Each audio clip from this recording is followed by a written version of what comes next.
Here today in Rotary Park opposite the City of Busselton's administration building to have a look at the sediment removal project in the Lower Vasse River.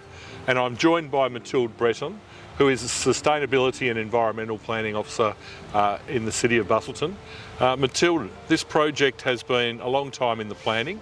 Not the first time that we've tried sediment removal in the City of Busselton. Yeah, that's right. So sediment removal was undertaken, I think, about 20 years ago in another section of the Vasse River. Another technique was used at the time. That's one of the reasons why we're deciding to go with the geotextile bag this time around to improve its efficiency.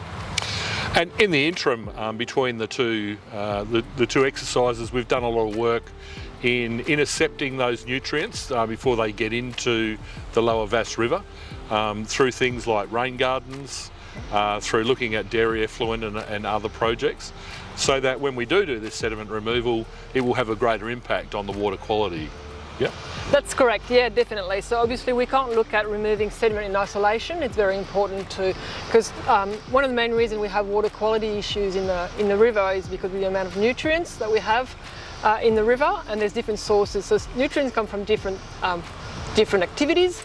Some of them come from the catchment, from all the fertilisers and manures that we put on our farms and gardens. But there's also the sediment that are within the river release nutrients, either when they're disturbed or when there is low oxygen levels. So by removing sediment, this is one source of nutrient that we hope to reduce. Okay, so how are we going to remove that sediment from the river? And it's quite deep, I believe, over half a metre in the water column. Of pretty thick nutrient through most of the riverbed. So how are we going to try and get rid of that? Okay, so yeah, so the process that we're going to take to remove nutrients, we'll be using a small dredge in the river, which will pump the sediment through some big porous geotextile bags. So the bags will be stored here in Rotary Park for the duration of the works.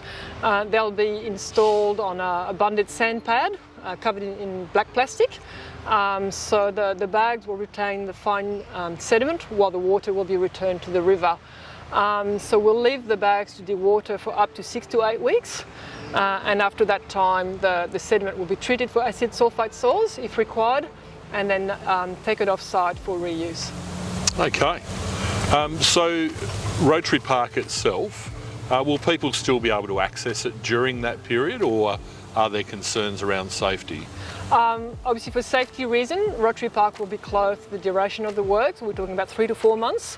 The playground will also be closed during the dredging, again for safety reasons, and we'll make an assessment once the dredging is completed in 7 weeks' time whether we can reopen the playground.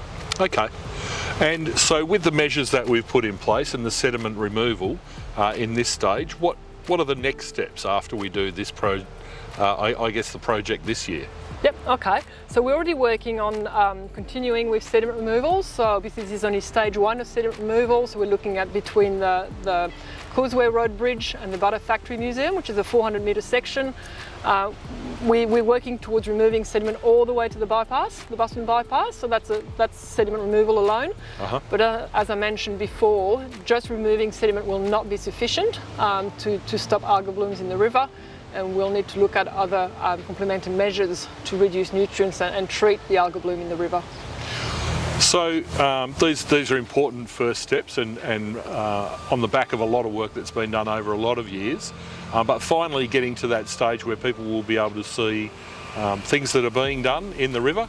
We've got a stage of works now that we can look to build on, and hopefully the health of the river will improve for future generations. Okay. Thanks, Mathilde.